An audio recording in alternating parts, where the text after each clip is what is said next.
We're going to start on chapter 12 now, which is about perfect competition.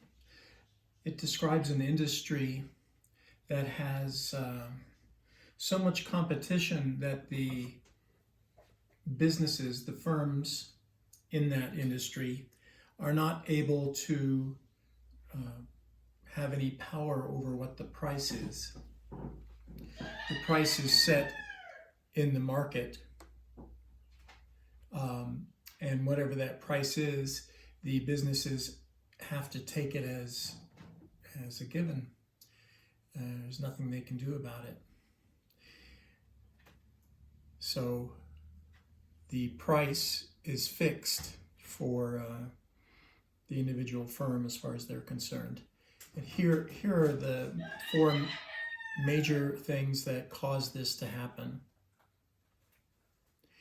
Perfect information is one.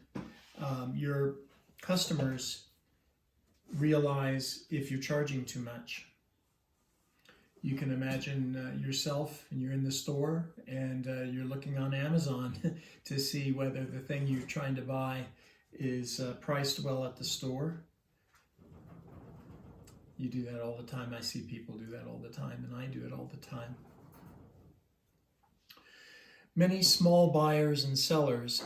This keeps both the buyer and the seller from having too much power.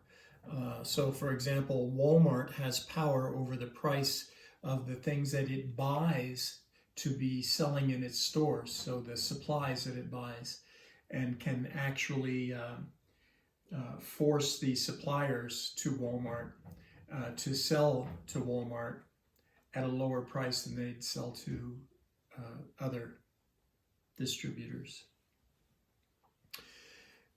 Small buyers, if you were the only buyer, you'd have control over what you would pay in the price, because people couldn't sell to anyone else. You'd be the only one. Company town is a good example, where a small town where everybody works for the same business. That business is the buyer of the labor, and they can pay less because there's no one else to sell your labor to. So if you have many small buyers and sellers, you don't have that kind of power. The product is homogeneous, meaning it's the same product. It's standardized from seller to seller to seller. It's the very same product. So there's no reason to go to one seller or another seller. The product is identical. And then barriers to entry or exit do not exist. That can create situations where you don't have many small buyers and sellers. So, for example, a utility company, if you want to compete with P&M, for example, that's going to be very expensive before you even sell your first kilowatt hour. It's going to be expensive. Or if you want to have an airline, or you want to make cars. So these industries that have large firms in them have large firms for a reason. The reason is typically that bigger is cheaper.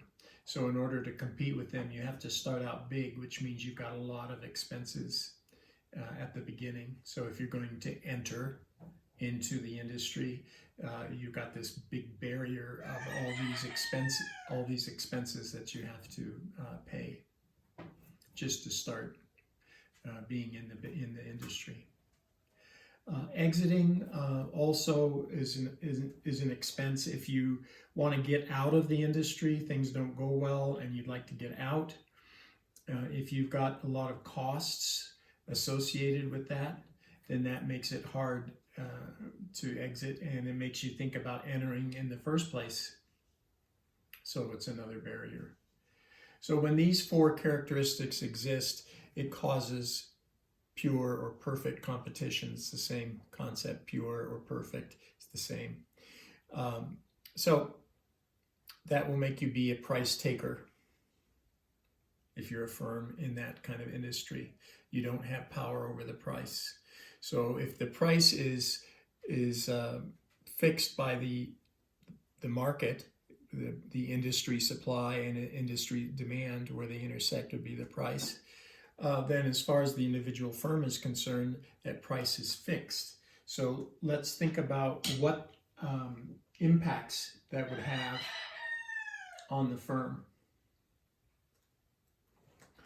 So I'd like to have the expression MR be marginal revenue. That means, well, whenever you do something marginal, it means do a little more of something, see what happens. In this case, marginal revenue would be sell just a little more of your product and see how much revenue you get. Average revenue would be take all of your revenue, which is total revenue, and average it over the output. So you would take total revenue, which is how much you sold times the price you sold it at, and then you would divide by the quantity of output, which would take the Q out, and you'd be left with price.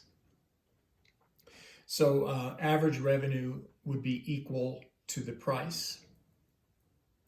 Marginal revenue would also be equal to the price. The price is fixed, remember. So if you want to sell one more unit, a little bit more, what will you get for revenue? The price. On the average, if you sell all your output at the same price, what's the average revenue you're getting? The price. So that means that your demand curve confronting that individual firm will be absolutely flat, and it'll be at the level of whatever the price is. So here's the algebra for it. Here's the English for it. So for a competitive firm in a competitive industry, which is what Chapter 12 is about, price will equal the demand, it'll equal marginal revenue, and it'll equal average revenue. Then a couple more things. Like to look at what profit would be. Profit would be all your revenue, total revenue, minus all the costs, total cost. Right? Then you might also look at a marginal profit, where you take marginal revenue and subtract the marginal cost. So how much revenue you get for one more unit, selling it, minus the cost of making it. That would be your profit. We'd call that marginal profit. So it turns out that the level of output that would maximize profit would be where marginal revenue equals marginal cost. So if you remember, the marginal cost curve looked like a swoosh, and you will see that the marginal revenue in this chapter is a flat line. So where the swoosh intersects the flat line would be where you would maximize profit. So we'll look at that in the next video.